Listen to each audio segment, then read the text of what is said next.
Hello everyone, I'm back again with a new movie recap, Queen of Hearts, a Danish drama film of 2019, so get comfortable and enjoy. Anna is a successful lawyer, caring mother, and loyal wife. She and her husband, Peter, have two beautiful twin girls. The man is not very happy with the fact that Anna constantly brings her clients to the house. The woman explains that this is part of her job. After the next working day, Anna puts the girls to bed, and he waits for his husband. He must come with his son from his first marriage. Gustav has been living in Switzerland all this time. He was kicked out of school, and now his parents have two options. Either send the guy to boarding school, or leave him to live in his house with his father's new family. In the morning, the whole family meets for breakfast. The girls are very happy that they will now have an older brother. They hand him homemade gifts and wait impatiently for his reaction. Noticing that the teenager does not like such close attention, Anna asks her daughters to sit quietly at the table. Frida begins to get cranky when she learns that her father does not take her with him on business. He is going to go shopping with good stuff so that his son can choose something to decorate the room. Anna goes about her business, and when she returns home, she goes to her stepson's room. Being completely sure that there is no one at home, the woman begins cleaning. At this moment, the young man comes out of the shower to somehow smooth out the awkwardness.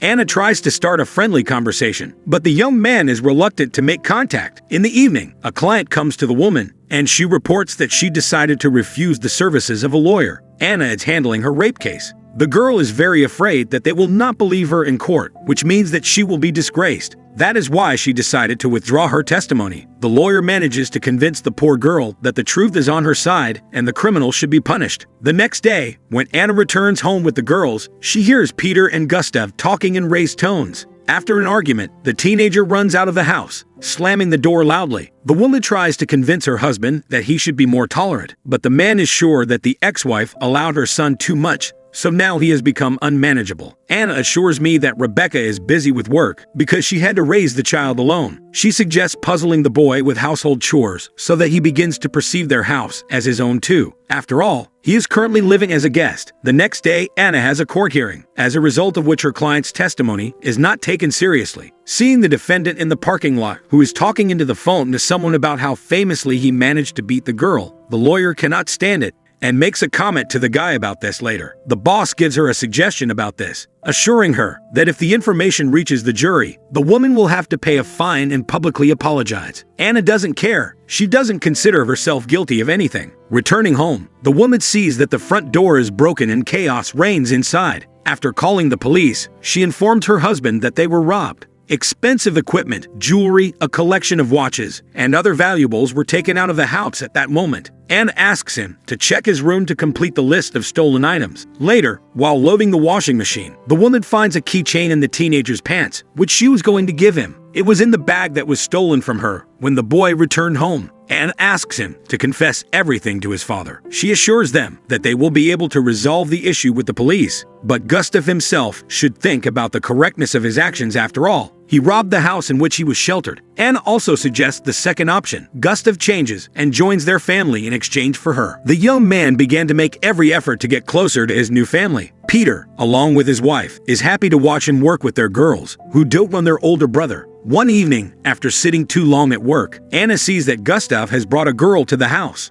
While she and Amanda were having fun upstairs, the woman continued to work, listening to the teenager's moaning. She went up to her room and critically examined her body, realizing that it had lost its former shape. The next day, after returning from work, the woman is playful and persuades her husband to put everything aside and make love on weekends. The family goes on a picnic to the lake and sees the children frolicking in the water. Anna puts down the work she was taking with her and joins them. She and Gustav begin to frolic, splashing each other with water. At this point, between the teenager and the stepmother, sympathy is formed. They return home when it's almost dark outside. The girls fall asleep in the car, and the guy helps Anna carry them to bed. Afterward, she and her stepson sit in the living room over a bottle of beer. The woman suggests that the boy invite his friends from Switzerland to visit, but he assures her that he does not have such close friends. After chatting a little more, the guy talks about his hobbies. He makes his own tattoos. After some persuasion, Anna agrees to get a small tattoo. The next day, friends come to the couple's house.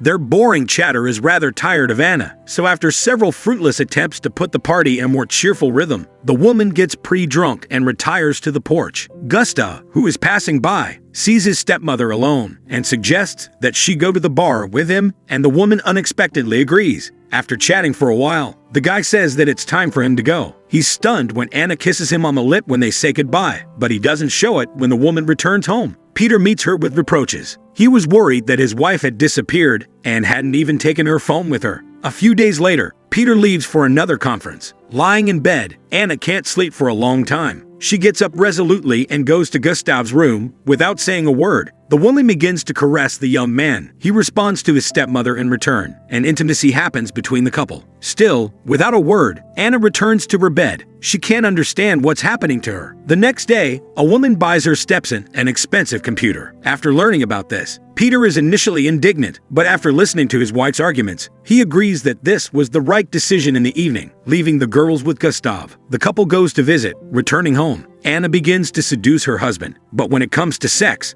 all of a sudden she slaps Peter in the face. She suddenly feels disgusted that her husband is touching her. A few days later, Anna and Gustav have sex again. They have fun in the bathroom while the kids play on a game console. Peter returned from work early, but being immersed in his own thoughts, he did not notice his wife's confusion at his early return. From that day on, this stepmother and stepson were constantly looking for moments of privacy. They both knew that this passion was forbidden and destructive for both of them, but they could not cope with it. Many guests gather in the house for the girl's birthday. Gustav looks at Anna with jealousy as Peter hugs her. When the woman goes to the kitchen, the guy follows her. Anna's sister catches them when a guy kisses a woman. After expressing her disapproval to her sister, she picks up her child and immediately leaves. Once again left alone, Anna informs Gustav that everything is over between them. In response, the teenager makes a scene. He climbs up a tree and starts throwing apples at the guests. As a result, the guy breaks down and falls to the ground. Peter rushes to call an ambulance, but Gustav just laughs, insisting that it was all just a joke.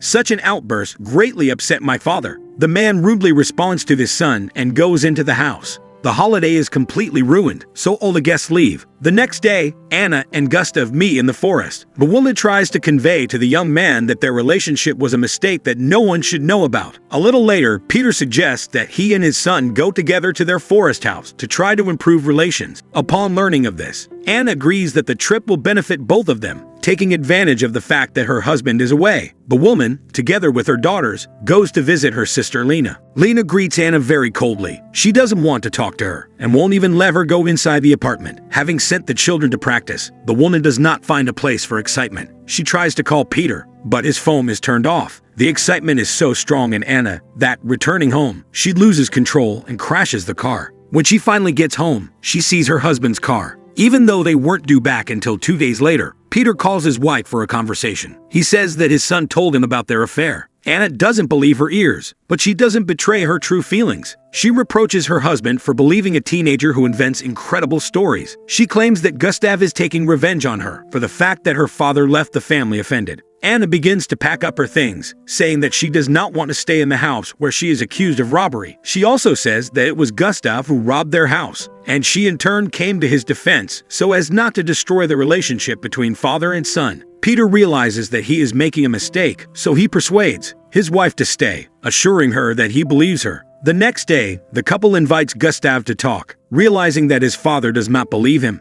and Anna denies everything the teenager spits in the woman's face. She leaves, not wanting to tolerate this attitude. She asks her husband to send her son to boarding school. From this day on, the family continues to live their old life. One day, when Anna arrives at work, she sees Gustav waiting for her at the reception desk. He asks the woman to confess everything to her husband because he is afraid that the father will no longer want to communicate with him, considering him a liar. Hearing the refusal, the guy tries to blackmail her. Anna threatens to file a complaint against her for molesting a minor, but the woman does not respond to the threat. After all, she understands that Gustav has no proof. The young man leaves, but a few days later, he comes back to his father's house. Anna won't let him in, and he starts shouting that he has to talk to Peter. The woman explains that her father was disappointed in him, so he shouldn't forget the way to their house. Gustav leaves a few weeks later, and the family celebrates Anna's birthday. The woman is very happy that Lena also came and hopes that she and her sister will be able to improve their relationship. Peter gets a call from the boarding school and is informed that Gustav has not returned to school after the Christmas holidays. A few months later, the man is called to the Swiss police. When he returns home, he informs his wife that Gustav's body was found near their forest cabin. It lay under the snow for about 2 months.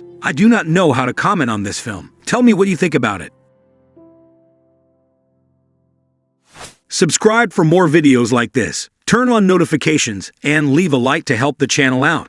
Thank you for watching.